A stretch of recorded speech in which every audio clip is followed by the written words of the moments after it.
ബാലന്റെയും ഗോമതിയുടെയും നാളത്തെ നല്ലൊരു കഥ കേട്ടാലോ? അങ്ങനെ നാളത്തെ കഥയെ നമ്മൾ കാണുന്നേ ഉദയഭാനു ശ്രീകലയും കൂടെ യാത്ര പറഞ്ഞ് ഓട്ടോറിക്ഷയിൽ പോയി കയറുവാണ്. ആ സമയത്ത് ബാലന് ഒരു കാര്യം തീരുമാനിച്ചു. ഇതങ്ങനെ വെറുതെ വിട്ടിട്ട് കാര്യമില്ല, ഒരു ഒന്നാം തരം പണി തന്നെ കൊടുക്കണമല്ലോ. കുറച്ച് നാളുകളായി ഇവര് തന്റെ കുടുംബത്തിൽ കയറി കള്ളത്തരം പറഞ്ഞിങ്ങനെ നടക്കുന്നു. ഇതിന്റെ ഒരു അവസാനം ഉണ്ടാവണല്ലോ എന്നൊക്കെ ബാലൻ തീരുമാനിച്ചു. അങ്ങനെ ബാലൻ അപ്പൊ തന്നെ ഇറങ്ങുവാണ്. ആ സമയത്ത് കോമതി ചോദിച്ചു, ബാലേട്ടൻ എന്താ വന്നിട്ട് കഴിക്കാതെ പോന്നേ? ദേ ഇപ്പൊ തന്നെ കഴിക്കാനെടുത്ത് തരാന്ന് പറഞ്ഞു. വേണ്ട, അതെ എനിക്കിപ്പൊ തന്നെ ഇറങ്ങണമെന്ന് പറഞ്ഞു. അതും പറഞ്ഞിട്ട് ബാലൻ അങ്ങോട്ടേക്ക് പോയി. ആ സമയം സുകന്യ ഭയങ്കര സന്തോഷത്തോട് കൂടിയിട്ട് ശ്രീദേവിയുടെ കയ്യെ പിടിച്ചിട്ട് പറഞ്ഞു, ബാ ദേവി, അകത്തേക്ക് കയറി വരാൻ പറഞ്ഞിട്ട് കയ്യെ കൂട്ടി പിടിച്ചോണ്ട് അങ്ങോട്ട് കൊണ്ടുപോവാണ്. ആ പോക്ക് കണ്ടു കഴിഞ്ഞപ്പോ തന്നെ മീനാക്ഷിയും ഗോമതിയോട് പറഞ്ഞു, അമ്മേ എന്തോ കാര്യസാധ്യതയുണ്ട്, കണ്ടില്ലേന്ന് ചോദിക്കുകയാണ്. ഇത്ര പെട്ടെന്ന് ഇത് എന്ത് സംഭവിച്ചെന്ന് എനിക്ക് മനസ്സിലാകത്തേന്ന് പറഞ്ഞു. അത് കേട്ടപ്പോ ഗോമതി പറഞ്ഞു, അതാ എനിക്കും മനസ്സിലാകാത്ത കാര്യം, എന്തോ കാര്യമായിട്ട് സംഭവിച്ചിട്ടുണ്ട്. പിന്നീട് ദേവി അങ്ങോട്ട് വിളിച്ചോണ്ട് പോയിട്ട് സുകന്യ ചോദിച്ചു, എന്നാലും ഞാൻ ഇത്രയ്ക്ക് പ്രതീക്ഷയില്ല കേട്ടോ. എന്താ? അല്ല, ദേവിയുടെ അച്ഛനും അമ്മയ്ക്ക് ഇത്ര സിമ്പിളാന്ന്, വലിയ കോടീശ്വരന്മാരാന്ന് പറഞ്ഞാലും എത്ര സിമ്പിൾ ആയിട്ടുള്ള ജീവിതം നയിക്കുന്നതല്ലേ. ശരിക്കും ദേവിയുടെ അച്ഛനും അമ്മയൊക്കെ കണ്ടു പഠിക്കണമെന്ന് പറഞ്ഞു. അതുപോലെ തന്നെ ദേവിക്ക് എന്തേലും ആവശ്യമുണ്ടെങ്കിൽ ദേവി എന്നോട് പറയാൻ മടിക്കരുത് കേട്ടോ. ഇവിടെ എന്ത് ആവശ്യം വന്നാലും എന്നോട് പറയണം. ഞാനേ ദേവിയുടെ അച്ഛനും അമ്മയ്ക്കും വാക്ക് കൊടുത്താ ദേവിക്ക് ഒന്നിനും ഇവിടെ ഒരു കുറവും വരത്തില്ലാന്ന്. ഇത് കേട്ടോണ്ട് വന്ന ഗോമതി പറഞ്ഞു, അതെ ദേവമോളുടെ കാര്യങ്ങളൊക്കെ ഞാൻ നോക്കിക്കോളാം, എനിക്കറിയാന്ന് പറഞ്ഞു. അപ്പോഴേക്കും സുകന്യ പറഞ്ഞു, അതെന്ത് വർത്താനാ ചേച്ചി പറയണേ, ഞാൻ ഇവിടുത്തെ അല്ലേന്ന് ചോദിച്ചു. അപ്പോഴേക്കും മീനാക്ഷി പറഞ്ഞു, അല്ല ഇന്നലെ വരെ ദേവേച്ചി തിരിഞ്ഞു പോലും നോക്കാത്ത ആളായിരുന്നല്ലോ, പെട്ടെന്ന് എന്താ ഇത്ര ഒരു സ്നേഹം എന്ന് ചോദിച്ചു. അതൊക്കെ വെറുതെ മീനാക്ഷിക്ക് തോന്നാം, എനിക്കല്ലേലും എല്ലാവരുടെ സ്നേഹമൊക്കെ ഉണ്ടായിരുന്നു പറഞ്ഞു. മീനാക്ഷി പറഞ്ഞു, എന്തോ കാര്യസാധ്യത ഉണ്ടല്ലോ എന്ന് പറയണം. സുകന്യ ശ്രീദേവിയോട് പറഞ്ഞു, അതെ ദേവി ഇതൊന്നും കേട്ട് കാര്യമാക്കേണ്ട കാര്യമൊന്നും ഇല്ല കേട്ടോ എന്നൊക്കെ പറഞ്ഞ് സുകന്യ അങ്ങോട്ട് കയറിപ്പോയി. സുകന്യ പോയി ആലോചിച്ചു, ദൈവമേ എങ്ങനെയെങ്കിലും ഉദയഭാനു സാറിനെ ശ്രീകരാന്റീനെ കയ്യിലെടുക്കണം, എന്നാലോ കാര്യമുള്ളൂ. വലിയ കോടീശ്വരന്മാരാ, അവരുമായിട്ടൊരു ബിസിനസ് തുടങ്ങണമെങ്കിൽ കാര്യങ്ങളൊക്കെ ഓക്കെയാ. എത്ര ലക്ഷം രൂപയുടെ ചെടിയാ കൊണ്ടുവന്നിരിക്കുന്നേ തന്റെ മോൾക്ക് വേണ്ടിയിട്ടോ. ഇങ്ങനെ ഒരു മോളാവണെ തന്നെ ഒരു ഭാഗ്യം വേണമെന്ന് പറഞ്ഞു. തനിക്ക് ആ ശ്രീകലാന്റിയുടെ ഉദയഭാനു സാറിന്റെ മോളാൻ പറ്റിയില്ലോ എന്നൊക്കെ ഒരു അസൂയൊക്കെ സുകന്യക്കുണ്ടായിരുന്നു. കാരണം ദേവിക്ക് ആ ഭാഗ്യം കിട്ടിയെന്നൊക്കെ. പക്ഷെ ദേവിയുടെ നെഞ്ചു പടഞ്ഞുകൊണ്ടിരിക്കുക. ദൈവമേ തൽക്കാലത്തേക്ക് രക്ഷപ്പെട്ടു. സംശയമൊന്നും തോന്നിയിട്ടില്ല എവിടെ ആർക്കും. അച്ഛൻ കുറെ വൃത്തികെട്ട ചെടിയായിട്ട് വന്നിരിക്കുന്നു. അപ്പോഴേക്കും ഗോമതി അങ്ങോട്ട് വന്നിട്ട് ദേവിയോട് പറഞ്ഞു, മോളെ ദേവി, ആ ചെടിയൊക്കെ 2 ആഴ്ചത്തേക്ക് വേലത്തിട്ട് ഉണക്കിയെടുത്ത് വെക്കണമെന്നല്ലേ പറഞ്ഞത്, എന്നിട്ട് വേണേ മോൾക്ക് ലേഹ്യമൊക്കെ ഉണ്ടാക്കാനെന്ന് ചോദിച്ചു. ശ്രീദേവി പെട്ടുപോയി. കണ്ട കാട്ടുചെടിയൊക്കെയാ പറിച്ചുകൊണ്ട് വന്നിരിക്കുന്നത്, അതെങ്ങാനും കഴിച്ചിട്ടുണ്ടെങ്കിൽ തന്റെ വയറ്റിൽ കിടക്കുന്ന കുഞ്ഞും കൂടെ പോയത് തന്നെ. പെട്ടെന്ന് ശ്രീദേവി പറഞ്ഞു, അമ്മേ അതിനി സമയമുണ്ടല്ലോ എന്ന് പറയണം. മീനാക്ഷി വന്നിട്ട് പറഞ്ഞു, അതെ സമയം കാലവും നോക്കണ്ട, എത്രയും പെട്ടെന്ന് തന്നെ ചെയ്യേണ്ട കാര്യങ്ങളൊക്കെ ചെയ്യണം. ദേവി ചേച്ചിയുടെ ആരോഗ്യത്തിന് വേണ്ടിയിട്ടല്ലേ അച്ഛനും അമ്മയൊക്കെ ഇത്ര വിഷമിച്ച് ആ ഔഷധ ചെടികളൊക്കെ കൊണ്ടുവന്നേന്ന് ചോദിച്ചു. ശ്രീദേവി അതേന്നും പറഞ്ഞ് തല കുലുക്കുക. അല്ലാതെ എന്തേലും പറയാൻ പറ്റുമോ?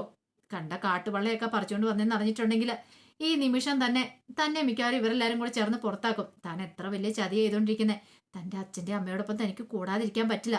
അവർക്ക് ഓരോന്ന് പറയുമ്പോൾ ആ ഒപ്പം തന്നെ തനിക്ക് നിൽക്കാൻ പറ്റുള്ളൂ. അതൊക്കെ ഓർത്ത് കഴിഞ്ഞപ്പോൾ ശ്രീദേവിക്ക് നല്ല വിഷമമുണ്ടായിരുന്നു. ആ സമയത്ത് ഉദയഭാനും ശ്രീകലയും കൂടെ ഓട്ടോറിക്ഷയിൽ പോവാണ്. ഉദയഭാനു ശ്രീകലയോട് പറഞ്ഞു, ആ സുകന്യ ഉണ്ടല്ലോ, ഞാൻ കരുതി വലിയ ബുദ്ധിയുള്ളവളാന്ന്. ഒരു ബുദ്ധിയില്ല, അവൾ അസൽ മന്ദബുദ്ധിയാന്ന് മനസ്സിലായെന്ന് പറയണം. അതെന്താ അങ്ങനെ പറഞ്ഞേ? അല്ല മനസ്സിലായില്ലേ, നമ്മൾ ആ ചെടിയുടെ കാര്യമൊക്കെ പറഞ്ഞു കഴിഞ്ഞപ്പം അവൾ അതെല്ലാം വിശ്വസിച്ചിട്ടുണ്ട്. അവൾക്ക് നമ്മളോട് നല്ല സ്നേഹവും കാര്യങ്ങളൊക്കെ ഉണ്ട്. ദേവമോളം നല്ല രീതിയിൽ തന്നെ നോക്കണേന്ന് പറഞ്ഞു. ഇതെല്ലാം കേട്ടിഞ്ഞപ്പോൾ ശ്രീകല പറഞ്ഞു, അത്രയ്ക്ക് അങ്ങോട്ട് കണ്ണടച്ച് വിശ്വസിക്കുകയൊന്നും വേണ്ട. ചിലപ്പോൾ നമ്മൾ വലിയ ബിസിനസ്സുകാരാ കോടീശ്വരന്മാരാന്ന് ഓർത്തിട്ടായിരിക്കും അവൾ നമ്മളോട് ഇത്ര സ്നേഹം കാണിക്കുന്നത്, അല്ലാന്നെങ്ങാനും അറിയുന്ന നിമിഷം ഉണ്ടല്ലോ. ഇത് കേട്ടപ്പോൾ ഉദയഭാനു പറഞ്ഞു, അല്ലാന്നെങ്ങനെ അറിയാൻ പോന്നേ? നല്ല ബുദ്ധിയുള്ള ബാലനെ വരെ നമ്മൾ പറ്റിച്ചില്ലേന്ന് പറഞ്ഞു. അങ്ങനെ പറഞ്ഞ് തീരുവല്ല. ബാലന്റെ സ്കൂട്ടി അവരുടെ ഓട്ടോയ്ക്ക് വട്ടം വെക്കുവാണ്. പെട്ടെന്ന് ഓട്ടോക്കാരൻ ബ്രേക്ക് ഇട്ട് നിർത്തി.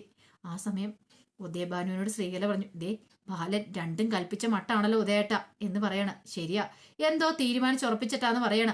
നമ്മുടെ കള്ളത്തരങ്ങളൊക്കെ അറിഞ്ഞു കാണുമോ? ദൈവമേ, അന്നേക്ക് പണി പാളിയില്ലോ. ഇനിയിപ്പോ ആ ചെടി കൊണ്ടേ കൊടുത്തത് കാട്ടുപള്ളയാന്ന് മനസ്സിലായിട്ടാണോന്ന്.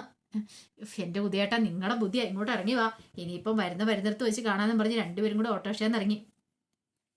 അപ്പോഴേക്കും ബാലൻ അങ്ങോട്ട് വന്നിട്ട് പറഞ്ഞു, അതെ ഉദയഭാനു സാറ് വീട്ടിൽ വന്നു കഴിഞ്ഞപ്പോ ഞാൻ ഒരു കാര്യം പറയാൻ മറന്നു പോയെന്ന് പറഞ്ഞു. എന്താ ബാല, എന്താ കാര്യം എന്താന്ന് ചോദിച്ചു. അല്ല നേരത്തെ ഞാൻ കടയുടെ കാര്യം പറഞ്ഞില്ലായിരുന്നോ? ഓ, കടയുടെ കാര്യം എന്ത് ചെയ്യാൻ എന്റെ ബാല, ഈ തിരക്കിനിടയ്ക്ക് ഞാനത് മറന്നുപോയി. ഇപ്പൊ തന്നെ അറിയാലോ, ഇന്ന് മലേഷ്യക്ക് പോണം എനിക്ക്. അതിന്റെ തിരക്കിലായിരുന്നു ഞാൻ. ഓ, അങ്ങനെയാണല്ലേ. ഓ, സാർ എപ്പോഴും തിരക്ക് പിടിച്ച് പോവല്ലേ. അപ്പൊ സാറിന്റെ അടുത്തേക്ക് എനിക്ക് വരാനും സമയം കിട്ടത്തില്ല. ചെറിയ കടയാണെങ്കിൽ അവിടെ അത്യാവശ്യം തിരക്കുകളും കാര്യങ്ങളൊക്കെ ഉണ്ടേ. പിന്നെ വന്ന സ്ഥിതിക്ക് ഉദയഭാനു സാറിനെ എന്താണെങ്കിലും കാര്യങ്ങളൊക്കെ പറഞ്ഞ് മനസ്സിലാക്കാൻ ഞാൻ കരുതി. എന്താ ബാല, സാർ ഇത് കണ്ടോന്ന് ചോദിച്ചിട്ട് കയ്യിരുന്ന പേപ്പർ അങ്ങോട്ട് എടുത്ത് കൊടുത്തു. ഇതെന്താ ബാല, ഇതെന്താന്ന് ചോദിക്കുക. സാറിന് മനസ്സിലായല്ലേ, വലിയ ബിസിനസ് ഒക്കെ നടത്തുന്ന ആളല്ലേ. അല്ല ബാല, എന്താ ഇത്? പുതിയ ഗോമതി സ്റ്റോഴ്സിന്റെ പ്ലാനാന്ന് പറയണ. ഗോമതി സ്റ്റോഴ്സിന്റെ പ്ലാനോ? അതേന്നേ, ഗോമതി സ്റ്റോഴ്സിന്റെ പ്ലാനാ. സാറല്ലേ പറഞ്ഞത് ആ പഴയ ഗോമതി സ്റ്റോഴ്സ് ഇടിച്ചു പൊളിച്ച് കളഞ്ഞിട്ട് പുതിയ ഒരെണ്ണം പണിയണമെന്ന്. അപ്പൊ അതിന്റെ എസ്റ്റിമേറ്റും പ്ലാനും കാര്യങ്ങളൊക്കെ എഞ്ചിനീയർ വരച്ചു തന്നിട്ടുണ്ടായിരുന്നു. ഒരു 10 ലക്ഷം രൂപ വേണം ഇത് പുതുക്കി പണിയാനെന്നൊക്കെ പറഞ്ഞു. 10 ലക്ഷം രൂപയാ? അതെ. എന്താ ഉദയഭാനു സാറ് ഞെട്ടിയോ? ഉദയഭാനു സാറിന് 10 ലക്ഷം രൂപ എന്നൊക്കെ പറഞ്ഞ 10 രൂപ പോലെയല്ലേ എന്ന് ചോദിച്ചു. ആ ആ, അത് ശരിയാ, ഭാരം പറഞ്ഞു, അത് ശരിയാന്നൊക്കെ പറഞ്ഞു. അങ്ങനെയാണെങ്കിൽ എത്രയും പെട്ടെന്ന് എനിക്കന്ന് തരണമെന്ന് പറഞ്ഞു. ഇത് കേട്ടപ്പോൾ ഉദയഭാനു പറഞ്ഞു, അത് പിന്നെ ബാലൻ ഞാനിത്തിരി ആ അതെ, ഉദയഭാനു സാറിന് ബുദ്ധിമുട്ട് എന്തെങ്കിലും ഉണ്ടോ? എന്ത് ബുദ്ധിമുട്ട്? അന്നെങ്കിൽ നാളെ തരാൻ പറ്റുമെങ്കിൽ നാളെ തന്നെ തരണമെന്ന് പറയണം. എനിക്ക് എത്രയും പെട്ടെന്ന് തന്നെ പൈസ കൊടുത്ത് കാര്യങ്ങളൊക്കെ നടത്തണമെന്ന് പറഞ്ഞു. ഉദയഭാനു പെട്ടു. എന്റെ ഭഗവാനെ, ഇനി എന്താ ചെയ്യേണ്ടതെന്ന് ഉദയഭാനു അറിയില്ല. ആ സമയം ഉദയഭാനു പറഞ്ഞ, ആ ശരി ബാല, ആയിക്കോട്ടെ എന്ന് പറയണം. അങ്ങനെ ഉദയഭാനു ശ്രീകലയും വിളിച്ചോണ്ട് ഒരു വിധത്തിൽ അവിടുന്ന് രക്ഷപ്പെടുക. ആ സമയം ബാലൻ പറഞ്ഞു, ചെല്ലടാ ചെല്ല്, നീ ചെല്ല്. നീ എവിടുന്ന് 10 ലക്ഷം രൂപ ഉണ്ടാക്കണമെന്ന് എനിക്ക് അറിയണമല്ലോ. 10 ലക്ഷം രൂപ പോയിട്ട് 10 പൈസ പോലും നിന്റെ കയ്യിലില്ലെന്നുള്ള കാര്യം അറിയാം. അതുകൊണ്ടാണല്ലോ സ്വന്തം മോൾക്ക് വീട്ടിലേക്ക് വന്നു കഴിഞ്ഞപ്പോ പലഹാരം പോലും മേടിക്കാതെ കണ്ട കാട്ടുപള്ളയും പറിച്ചുകൊണ്ട് വന്നത്. നിനക്കിട്ടുള്ള പണി ഞാൻ വെച്ചിട്ടുണ്ട്. മര്യാദയ്ക്ക് നീ എന്റെ മുന്നിലേക്ക് വരും, കണ്ടോ, ആദ്യം താമസിക്കാതെ വരും എന്നൊക്കെ പറഞ്ഞ് ബാലൻ അങ്ങോട്ട് പോയി. ഇതേ സമയത്ത് ശ്രീകല ഉദയഭാനുവും വീട്ടിലേക്ക് വന്നു. എന്ത് ചെയ്യണമെന്നറിയില്ല. ഉദയഭാനു പറഞ്ഞു, ഇനിയിപ്പം നമ്മൾ എന്ത് ചെയ്യും ശ്രീകലെ? എനിക്കറിയില്ല. ഉദയണ്ണല്ലേ ഓരോ പുട്ടപ്പൊത്തിക്ക് ഇങ്ങനെയൊക്കെ പറഞ്ഞേ, ഇതിന്റെ വല്ല ആവശ്യം ഉണ്ടായിരുന്നെന്ന് ചോദിച്ചു. അത് ശ്രീകലെ, ഞാൻ ഇത്രയ്ക്കൊന്നും പ്രതീക്ഷയില്ല. ഇങ്ങനെയൊക്കെ സംഭവിക്കുമെന്ന് കരുതിയിട്ടാണോ ഞാനന്ന് ഒന്നും വെടുവായത്തരം പറഞ്ഞല്ലേ? വെടുവായത്തരം പറഞ്ഞു പോലും. ഇപ്പൊ അനുഭവിച്ചോ, എവിടുന്നാന്ന് വെച്ചാൽ ഉണ്ടാക്കിയോ. എടീ, 10 ലക്ഷം രൂപ എന്നൊക്കെ പറഞ്ഞ ഞാൻ എവിടെ നിന്ന് ഉണ്ടാക്കാനാ? 10 ലക്ഷം രൂപ ഒരു 10 രൂപ തികച്ച് എന്റെ എടുക്കാനില്ല. ഉണ്ടായിരുന്നെങ്കിൽ ഞാനിന്ന് മോൾക്ക് എന്തെങ്കിലും പലഹാരങ്ങളൊക്കെ മേടിച്ചോടെ കൊടുക്കില്ലായിരുന്നോ? എന്റെ മനുഷ്യ, പിന്നെ എന്ത് ചെയ്യാനാ? ഈ പൈസ കൊടുത്തില്ലെങ്കിൽ ദേവമോളുടെ കാര്യം അവിടെ തീരും, അറിയാലോ. ദേവമോള് നാണം കെടും. പിന്നെ നമ്മുടെ കള്ളത്തരങ്ങളൊക്കെ പുറത്തറിയും. ബാലിന് അറിയില്ലല്ലോ നമ്മളൊന്നും ഇല്ലാത്തവരാന്ന്. പക്ഷെ ബാലിന് അറിഞ്ഞെന്നുള്ള കാര്യം അവർക്കും അറിയത്തില്ലായിരുന്നു. അങ്ങനെ രണ്ടുപേരും തല പോഞ്ഞ് ആലോചിക്കുക. ഒടുവിൽ ഉദയഭാനു പറഞ്ഞു, ഇനിയിപ്പോ എവിടെന്തേലും കടവും വിലയും മേടിക്കണം തോന്നേ. അങ്ങനെ ആരെയും കറക്കാൻ പറ്റുമെങ്കിൽ കറക്കുവാണെങ്കിൽ നല്ല കാര്യമെന്ന് പറഞ്ഞു. സ്ത്രീകളെ പറഞ്ഞ് കറക്കിയത്രയൊക്കെ മതി. ഇപ്പൊ തന്നെ കണ്ടില്ലേ, പുറത്തേക്ക് ഇറങ്ങാൻ പറ്റില്ല. ആൾക്കാർ കുനിച്ചേർത്തി ഇടിക്കും. അമ്മാതിയായ കാര്യങ്ങളൊക്കെ. ഇനി പൈസ മേടിക്കാനായിട്ട് ഈ നാട്ടിൽ ആരും ബാക്കിയില്ലെന്ന് എനിക്ക് തോന്നേ. അതും പറഞ്ഞു സ്ത്രീകളെ ദേഷ്യപ്പെട്ട് അങ്ങോട്ട് കയറിപ്പോയി. ഈ സമയത്ത് വല്ലാതെ വിഷമിച്ച് മീനാക്ഷി മുറിയിലിരിക്കുകയാണ്. കുറച്ച് കഴിഞ്ഞപ്പോൾ ആനന്ദ് അങ്ങോട്ട് വന്നു. മീനാക്ഷി അല്ല, സോറി, ശ്രീദേവി മുറിയിലിരിക്കുകയാണ്. ഇത്തിരി കഴിഞ്ഞപ്പോഴത്തേനും ആനന്ദ് അങ്ങോട്ട് വന്നു. ശ്രീദേവിയുടെ മുഖത്തെ സങ്കടം കണ്ടു കഴിഞ്ഞപ്പോൾ ആനന്ദിനും വിഷമായി. താൻ അത്രയ്ക്കൊന്നും പറയേണ്ടിയിരുന്നില്ല എന്ന് തോന്നിപ്പോയി. കാരണം ഇവള് വിഷമിച്ചിട്ടുണ്ടെങ്കിൽ വയറ്റിൽ കിടക്കുന്ന തൻ്റെ കുഞ്ഞാണ്. കുഞ്ഞിനെ അത് ബാധിക്കുന്ന കാര്യമാണ്. പെട്ടെന്ന് ശ്രീദേവിയുടെ അടുത്ത് എന്നിട്ട് ആനന്ദ് ചോദിച്ചു, എന്താ ദേവിന്ന് ചോദിക്കുക. ഒന്നുമില്ലാന്ന് പറഞ്ഞു. ഞാൻ അങ്ങനെയൊക്കെ പറഞ്ഞ് നിനക്ക് സങ്കടമായെന്ന് ചോദിച്ചു, നിന്റെ അച്ഛനോടും അമ്മയോടും ഒക്കെ. അത് പിന്നെ ആനന്ദേട്ടാ, ഞാൻ പറഞ്ഞല്ലോ. ആനന്ദേട്ടൻ എന്നെ എന്ത് വേണമെങ്കിലും പറഞ്ഞു. പിന്നെ ഞാൻ എൻ്റെ അച്ഛനും അമ്മയും നല്ല രീതിയിൽ തന്നെ പറയുന്നുണ്ട്. അവിടെ ചെന്ന് കഴിയുമ്പോഴാണെങ്കിലും ഇങ്ങോട്ട് ഞാൻ വിളിച്ചിട്ടല്ല അവർ വന്നത്. അവരോട് ഞാൻ ഇങ്ങോട്ടേക്ക് വരില്ലെന്ന് പറഞ്ഞതാ. അവരുടെ കയ്യിൽ പൈസയൊന്നും ഇല്ല ആനന്ദേട്ടാ, ഒന്നും മേടിച്ചോണ്ട് വരാനായിട്ട്. അതുകൊണ്ട് അവരങ്ങനെയൊക്കെ കാണിച്ചു കൂട്ടുന്നേ. എത്രയെന്ന് പറഞ്ഞാലും സ്വന്തം അച്ഛനും അമ്മയല്ലേ. ഇപ്പം മക്കള് എന്ത് തെറ്റ് ചെയ്താലും അല്ലെങ്കിൽ അവരെന്ത് തെറ്റ് ചെയ്താലും മക്കൾക്കാണേലും അവരെ കാണാതിരിക്കാൻ പറ്റുമോ? അതുപോലെ തന്നെ മക്കളെ കാണാതിരിക്കാൻ അച്ഛനും അമ്മയ്ക്കും പറ്റില്ലല്ലോ. ഇപ്പം നമുക്കൊരു മോനോ മോളോ ഉണ്ടായിട്ടുണ്ടെങ്കിൽ ആനന്ദേണ്ണ അതിനെ കാണാതിരിക്കാൻ പറ്റുമോ? ഇല്ല. അതിന്റെ കല്യാണം കഴിഞ്ഞ് നമുക്കൊരു പെങ്കൊച്ചുണ്ടാവുകയാണെങ്കിൽ അതിന്റെ കല്യാണം കഴിഞ്ഞ് അതിനെ കെട്ടിച്ചു വിട്ടിട്ടുണ്ടെങ്കിൽ അതിനെ കാണാതിരിക്കുമ്പോഴുള്ള വേദന എത്രയാന്ന് പറഞ്ഞാലും അനുഭവിക്കുന്നവർക്ക് അറിയത്തുള്ളൂ എന്ന് പറഞ്ഞു.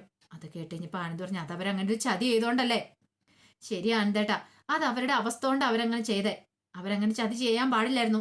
ഞാൻ ഒരിക്കലും കൂട്ടു നിൽക്കാനും പാടില്ലായിരുന്നു. ഞാൻ ഇങ്ങനെ ഒരു ചതിക്ക് കൂട്ടു നിൽക്കില്ലാന്ന്. പക്ഷെ അവരെന്നെ കൊണ്ട് നിർബന്ധിച്ച് ചെയ്യിച്ച.